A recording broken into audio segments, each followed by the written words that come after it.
Hello friends. Tax audit का time चल रहा है, ड्यू डेट एकदम करीब आ चुकी है और सबसे इंपॉर्टेंट क्लॉज उसका जो इस बार चेंज हुआ है, जिसमें कंफ्यूजन भी है, वो है एमएसएमई पेमेंट से रिलेटेड। एमएसएमई रिपोर्टिंग कैसे करनी है टैक्स ऑडिट में, आज हम इसको डिटेल में समझेंगे। वैसे ये एक चेंज लास्ट ईयर हो चुका था, बट इस बार उसमें और चेंज हुए हैं, दोनों समझेंगे। देखिए फ्रेंड्स, जब हम बात करते हैं एमएसएमई रिपोर्टिंग की, तो एक बात ध्यान रखिए कि क्लॉज 22 है टैक्स ऑडिट रिपोर्ट का, फॉर्म 3CD का क्लॉज 22, जिसमें हमें रिपोर्ट करना है एमएसएमई से रिलेटेड। लास्ट ईयर क्या चेंज आया था, देखिए जो क्लॉज 1 है ना, यहां पर ये देखिए, amount of interest in admissible, ये पहले से चला आ रहा है, ये कुछ भी नया नहीं था। इसमें ये कहा गया है कि जो हम लोग माइक्रो और स्मॉल एंटिटीज को पेमेंट जब डिले करते हैं, तो उसके ऊपर जो इंटरेस्ट पे करते हैं, उस इंटरेस्ट का हमें डिडक्शन नहीं मिलता है, वो डिसअलाउ हो जाता है। ये पहले से था। इसमें लास्ट ईयर एक चीज चेंज हुआ, वो चेंज ये हुआ कि clause H of section 43B उसकी रिपोर्टिंग करनी थी। तो सेक्शन 43B में एक क्लॉज एच नया ऐड हुआ। अब सर ये नया क्लॉज क्या था? क्लॉज ये कहता था कि माइक्रो और स्मॉल एंटिटीज को बियॉन्ड टाइम लिमिट, मतलब जो एमएसएमई एक्ट में जो टाइम लिमिट है, अगर आपने उस टाइम लिमिट के बाद पेमेंट किया, किसको? माइक्रो और स्मॉल एंटरप्राइजेस को, तो आपको उसका डिडक्शन नहीं मिलेगा, डिसअलाउ हो जाएगा। अगर आपने उसको प्रॉफिट एंड लॉस में क्लेम किया हुआ है, तो जब वो डिसअलाउ हो जाएगा, तो आपकी जो प्रॉफिट है, आपकी जो इनकम है, वो बढ़ जाएगी। तो एमएसएमई माइक्रो स्मॉल एंटरप्राइजेस को जो भी आप पेमेंट करोगे बियॉन्ड टाइम लिमिट, वो आपका डिसअलाउ हो जाएगा और उसको रिपोर्ट करना था क्लॉज 22 में। तो ये चेंज पिछले साल हो गया था। इस बार क्लॉज 22 में और चेंज हुआ है, थोड़ा सा और डिटेल में रिपोर्टिंग करनी है। अभी जो न्यू क्लॉज 22 है, उसमें 3 क्लॉज आ चुके हैं। क्लॉज नंबर 1 जो कि पहले से चला आ रहा है, जिसके बारे में अभी हमें डिस्कस करा है कि वो कोई भी इंटरेस्ट जो हम लोग एमएसएमई एक्ट में देते हैं, कब? जब हम डिले पेमेंट कर रहे हैं। पेमेंट हमसे 2 महीना डिले हो गया, 4 महीना, 5 महीना, 6 महीना, इतना डिले हो गया, तो उसके ऊपर आपको इंटरेस्ट पे करना पड़ता है माइक्रो स्मॉल एंटिटीज को। वो इंटरेस्ट अगर आपने पीएनडल में क्लेम कर लिया है, तो गलती है आपकी, वो आपको उसका डिडक्शन नहीं मिलता है। ठीक है सर। दूसरा क्लॉज जो है उसमें चेंज हुआ है, ध्यान से समझिए। वो ये कहता है, क्लॉज 2 में हमें रिपोर्ट करना है total amount payable to MSMEs during the year, मतलब पूरे साल में जितना अमाउंट माइक्रो और स्मॉल एंटिटीज को पे करा है या पे करना है, पूरा रिपोर्ट करना है। चाहे टाइम से पेमेंट हुआ हो ना हुआ हो, वो कोई भी यहाँ पर जो है लिमिट नहीं है। You need to disclose total sum payable, जो पेबल जो आपने पे कर चुके हो, जो पेबल है, वो सब कुछ किसको? माइक्रो और स्मॉल एंटरप्राइजेस को, इररिस्पेक्टिव ऑफ वेदर पेड और नॉट। चाहे आपने पे करा है या नहीं किया है, पूरे साल भर में अगर आपको माइक्रो और स्मॉल एंटिटीज को कुछ भी या तो पे करना था, या आपने पे नहीं किया, या पे कर चुके हैं, उससे मतलब नहीं है, पूरी रिपोर्टिंग करनी है। तो एक तो आपको पूरी लिस्ट यहां पर देनी है, पूरे साल भर में आपने एमएसएमई को कितना पेमेंट किया है। ठीक हो गया।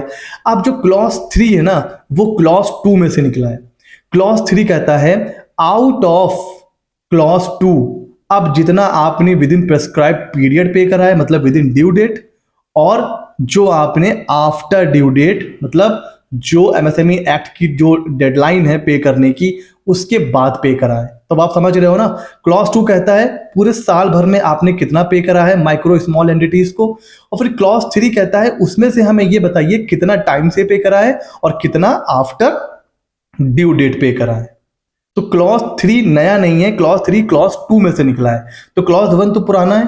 क्लॉज 1 में तो ये कहा गया था भाई जितना भी इंटरेस्ट इन एडमिसिबल है वो आपको रिपोर्ट करना है। क्लॉज 2 में पहला चेंज ये है कि भाई जितना भी पे करा है पूरे साल भर में, या तो पे करा है या फिर पेबल है, जो कुछ भी है, टोटल पेबल टू एमएसएमई, जो भी माइक्रो और स्मॉल एंटिटीज को जितना या तो पे कर चुके हैं या पे करना है पूरे साल में, वो रिपोर्ट करिए। फिर उसमें से हमें ये बताइए कितना आपने विद इन ड्यू डेट पे करा है और कितना आफ्टर ड्यू डेट पे करा है। तो ये चेंज हुआ है इस साल से कि अब आपको डिटेल रिपोर्टिंग करनी है। एक तो पूरे साल भर में जो पे करा है उसकी अलग से लिस्ट दीजिए, उसमें से जो टाइम से पे हुआ है वो अलग रिपोर्ट करिए क्लॉज 3(1) में, क्लॉज 3A में, और जो आफ्टर ड्यू डेट पे करा है वो आपको रिपोर्ट करना है क्लॉज 3B में, और ये हो जाएगा डिसअलाउ। ठीक हो गया सर? अच्छा सर। सर ये ड्यू डेट की बात आप बार बार कर रहे हो, ये है क्या? देखिए, जब भी आप कोई भी बिजनेसमैन, तो जब वो डील करता है माइक्रो स्मॉल एंटरप्राइजेस के साथ, तो दो चीजें हो सकती हैं, या तो कोई रिटर्न में एग्रीमेंट है या तो एग्रीमेंट नहीं है। अगर कोई एग्रीमेंट नहीं है आपका एमएसएमई एंटरप्राइजेस के साथ, तो फिर आपको विद इन 15 डेज पे करना है from receipt of goods and service. और अगर आपका कोई एग्रीमेंट है तो फिर ये पीरियड हो जाता है 45 डेज का मैक्सिमम। सर क्या हम एक एग्रीमेंट कर लें कि हम आपको 3 महीने के बाद पे करेंगे? नो। एमएसएमई का एक्ट सारे के सारे लॉ को ओवर रूल करता है और कहता है कि अगर एग्रीमेंट नहीं है तो 15 डेज, एग्रीमेंट है तो मैक्सिमम 45 डेज। ऐसा नहीं कर सकते हो अब आप एग्रीमेंट कि हम 6 महीने बाद देंगे, वो एग्रीमेंट नहीं माना जाएगा। एमएसएमई एक्ट सब पर ओवर रूल करता है। तो ये है क्लॉज 22 की रिपोर्टिंग के लिए ड्यू डेट पेमेंट की। अच्छा सर, ये इंटरेस्ट कितने रेट से पे किया जाता है? तो इसका कोई फिक्स नहीं है, बट हाँ, जो भी बैंक रेट चल रहा है लेंडिंग का, जैसे मान लीजिए 6-7% चल रहा है, उसका अप टू 3 टाइम्स, मतलब 15, 18, 19, 20, 21, मतलब अप टू 3 टाइम्स कुछ भी इंटरेस्ट हो सकता है। और सर क्या ये मैंडेटरी है? क्या हम एक एग्रीमेंट कर लेते हैं कि जब हम आपको डिले पेमेंट करेंगे तो आपको इंटरेस्ट नहीं पे करेंगे? जी नहीं, ये इंटरेस्ट आपका जो है ना वॉइड हो जाएगा, बिकॉज यहाँ पर इंटरेस्ट पे करना मैंडेटरी है। ये क्यों किया गया है? ताकि जो बेचारे माइक्रो और स्मॉल एंटरप्राइजेज हैं उनको टाइम से पैसा मिले, उनकी कैपिटल मार्केट में ब्लॉक ना हो। जो छोटे छोटे बेचारे बिजनेस कर रहे हैं उनका पैसा मार्केट में फंसे नहीं, तो वो भी ग्रो कर सकें। इसलिए ये पूरा एमएसएमई एक्ट, और इसलिए ये सारी रिपोर्टिंग धीरे धीरे चेंज हो रही है। अच्छा सर, अच्छा अब हमें क्या क्या पे करना है ये देख लीजिए रिपोर्ट, मतलब क्या क्या हमें रिपोर्ट करना है टैक्स ऑडिट में। तो एक तो हमें फोकस किसके ऊपर करना है? Amount not paid within due dates. देखिए, जो with in due date pay कर दिया है कोई टेंशन नहीं है, जो नहीं पे करा है ड्यू डेट उस पर फोकस करिए, और जो इंटरेस्ट अमाउंट है उसको पे करिए, उस पर फोकस करिए, बिकॉज ये दोनों डिसअलाउ हो जाते हैं। जैसे ही एक ऑडिटर ने टैक्स ऑडिट रिपोर्ट में इसको मेंशन करा, तुरंत वो क्या हो जाएगा? डिसअलाउ हो जाएगा और आपकी इनकम बढ़ जाएगी। अच्छा, यहाँ पर एक मतलब कंफ्यूजन भी है कि सर क्या सारे के सारे हमें पेमेंट्स चेक करने हैं? तो देखिए, सिर्फ मैन्युफैक्चरर और सर्विस प्रोवाइडर कवर्ड हो रहे हैं सेक्शन 43B(H) की रिपोर्टिंग में।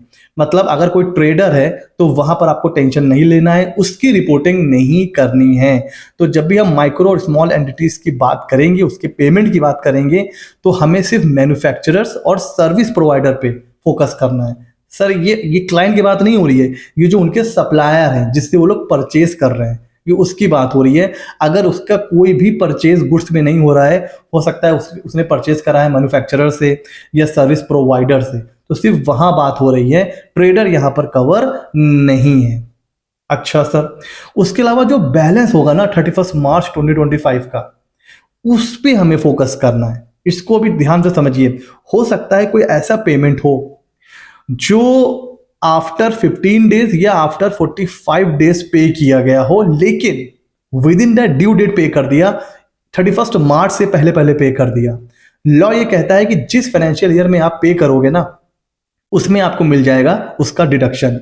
तो भले ही एमएसएमई एक्ट के हिसाब से विद इन 15 डेज या विद इन 45 डेज पे नहीं किया, लेकिन 31 मार्च से पहले पे कर दिया।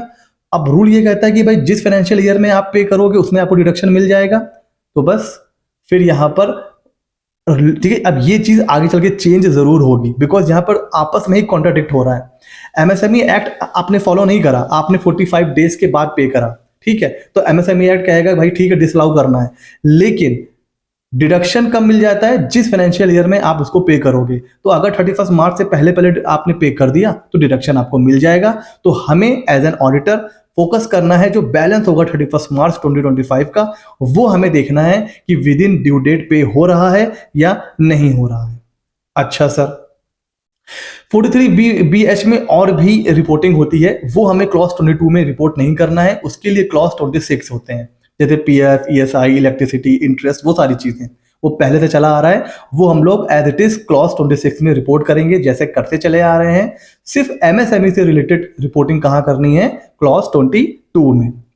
अब एक एग्जाम्पल से समझेंगे तो आपको अच्छे से समझ में आ जाएगा।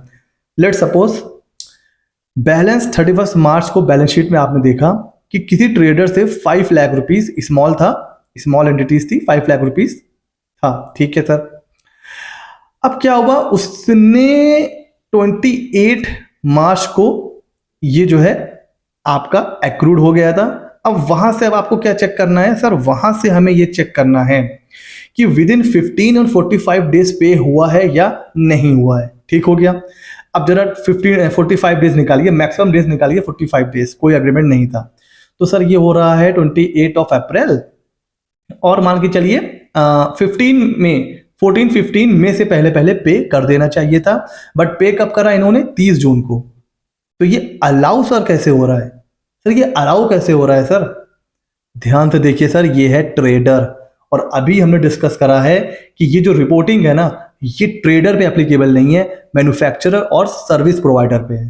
तो ट्रेडर 15 डेज 45 डेज के बाद भी पे कर रहा है तो उसका डिडक्शन मिल जाएगा इनकम टैक्स में, तो कोई टेंशन नहीं है सर। अगला देखते हैं सर, सर्विस प्रोवाइडर से 3 लाख रुपए बैलेंस था, 25 मार्च को एक्रू हो गया था, 31 मार्च की बैलेंस शीट को ये आ रहा था, ये पे कर दिया इन्होंने 4 अप्रैल को। अच्छा सर, 4 अप्रैल को पे कर दिया, कितना with in with in 10 days पे कर दिया है सर। तो अब क्या इसका हमें डिडक्शन मिलेगा, बिल्कुल मिलेगा, यहां पर डिसअलाउ नहीं होगा, यहां पर ये अलाउ होगा, यहां पर गलती है, ये यहां पर अलाउड होगा, ठीक है सर। आगे चलते हैं, मैन्युफैक्चरर है, ठीक है, 2 लाख रुपए पे सर बैलेंस शीट में दिख रहा था, ठीक है सर, एक्रू हो गया था 38 मार्च को, ठीक है सर। इसके साथ एग्रीमेंट मान के चलते हैं था, तो हमें विद इन 15 डेज इसको पे कर देना चाहिए था। अब बताइए 38 मार्च से 15 डेज होता है, मान के चलिए 14 अप्रैल को, तो 14 अप्रैल तक इसको पे कर देना चाहिए था, ठीक है। कब पे कर रहा है सर, 25 अगस्त को। मैन्युफैक्चरर भी है, विद इन 15 डेज क्या, विद इन 45 डेज भी पे नहीं कर रहा है, तब भी अलाउ हो रहा है सर, क्यों, ध्यान दे देखिए, मीडियम एंटरप्राइजेस, ये जितना भी हम लोग अभी तक पढ़ के आ रहे हैं, ये किसके ऊपर एप्लीकेबल होता है sir, small and micro enterprises के ऊपर, मीडियम एंटरप्राइजेस कवर्ड नहीं है, तो वो हमें रिपोर्ट भी नहीं करना है, उसके ऊपर टेंशन भी नहीं लेनी है। तो देखिए, अब आप ऑडिट करने जा रहे हो, यू आर ऑडिटर, तो आपको इन छोटी छोटी चीजों पे ध्यान देना पड़ेगा, ठीक है। तो यहां पर अलाउ इसलिए कर रहे थे क्योंकि ये ट्रेडर था, ये मैन्युफैक्चरर था, इसके ऊपर एप्लीकेबल था, बट ये यहां से एग्जिट कर गया, बिकॉज ना ये माइक्रो एंटिटी है, ना ये स्मॉल एंटिटी है, ये है मीडियम एंटिटी। अगला आते हैं सर, अगला है मैन्युफैक्चरर है सर, 4 लाख पेबल मतलब बैलेंस था सर, 28 मार्च को ये एक्रू हो गया था, वहां से 45 डेज के अंदर पे करना चाहिए था मैक्सिमम, 27 अप्रैल को पे कर दिया, ठीक है, with in due date pay कर दिया है, तो ये अलाउ हो जाएगा, ठीक है सर। अगला देखते हैं सर, एक 5 लाख रुपए का था, ये एक्रू हुआ था कब सर, सर ये हुआ था 17 जून को, और पे कब करा है सर, 30 मार्च को, मतलब कितने 45 डेज छोड़िए, 6-7 महीने के बाद पे करा है, फिर भी अलाउ हो रहा है सर। ये ट्रेडर है एक, तो ठीक है, इससे भी बाहर हो रहा है। दूसरा मैं आपको बताऊं, अभी हमने डिस्कस करा है कि विद इन अ ईयर अगर आपने उसको पे कर दिया तो उसको आपको डिडक्शन मिल जाएगा, रिपोर्ट करना है हमें, ठीक है, हम रिपोर्ट करेंगे, बिकॉज अभी क्लॉज 22 में जो चेंज हुआ है उसमें हमें डिटेल में रिपोर्ट करना है। लेकिन क्या ये डिसअलाउ हो जाएगा, नहीं, बिकॉज इनकम टैक्स एक्ट कहता है जिस फाइनेंशियल ईयर में आप पे करोगे उसमें उसको डिडक्शन मिल जाएगा। तो भले ही इसने 45 डेज के अंदर पे नहीं भी किया हो, फिर भी इसको डिडक्शन मिल जाएगा, बिकॉज 31 मार्च से पहले पहले इसने पे कर दिया है, और जब 31 मार्च को बैलेंस ही नहीं बचा तो डिसअलाउ क्या होगा, सिंपल सी बात है, ठीक है, तो ये हमने लगभग सारे प्रैक्टिकल केसेस कवर कर लिए हैं। आई होप आपको समझ में आ गया होगा। अब आपको करना क्या है, सबसे पहले जब आप क्लाइंट के पास जाओगे तो आपको लिस्ट ले लेनी है सारे क्लाइंट्स की, ठीक है, जो माइक्रो और स्मॉल एंटिटीज हैं, साल भर में जितना पे हो चुका है और जितना पे होने वाला है, मतलब पेड और पेबल, पूरी लिस्ट ले लीजिए। वो तो रिपोर्ट करना ही करना है। सर ये कैसे पता चलेगा कौन माइक्रो है कौन स्मॉल है? तो आपको क्या करना है, सारे क्लाइंट्स की जो है वो ईमेल या नंबर आपको ले लेना है। ईमेल सबसे बेस्ट है फॉर्मल कम्युनिकेशन के लिए। तो ईमेल पर आपको एक लेटर ड्राफ्ट करना है दैट आपका इतना अमाउंट पेबल है, यू आर एमएसएमई और नॉट, ठीक है। तो आपको कुछ टाइम दे देना है, 5 दिन का, 7 दिन का, कि अगर आपने विद इन दीज डेट, जैसे विद इन 7 डेज अगर आपने रिप्लाई नहीं किया तो हम मानेंगे कि आप नॉन एमएसएमई हो। तो ये आपको कम्युनिकेशन करना है। जितने भी क्लाइंट्स हैं सर, जितने भी ड्यूज हैं, सबका ईमेल लीजिए, सबको मेल करिए कि भाई विद इन 7 डेज आप हमें बताइए नहीं बल्कि अपना एमएसएमई सर्टिफिकेट मेल करिए, अटैच करिए, ठीक है। अगर आप अटैच नहीं करोगे तो हम मानेंगे कि आप एमएसएमई नहीं हो। दूसरा, अब तो ये भी एक कंपलसरी हो गया कि अगर आप एमएसएमई हो तो आपको अपनी इनवॉइस पर एमएसएमई नंबर लिखना है। तो अगर आपने नहीं लिखा तो हम ये मानेंगे कि भाई आप एमएसएमई नहीं हो। ठीक हो गया? तो इस तरीके से हमें चेक करना है। आई होप ये सारी चीज़ें हमने डिटेल में समझ ली हैं, आपको समझ में आ गया होगा। स्टिल अगर आपको कोई कंफ्यूजन है तो आप कमेंट सेक्शन में मुझसे पूछ सकते हैं, और ऐसे ही इंटरेस्टिंग वीडियोस के लिए हमारे चैनल CA Mitra 24 को सब्सक्राइब कर लीजिए। मिलते हैं अगले नॉलेजेबल वीडियो में।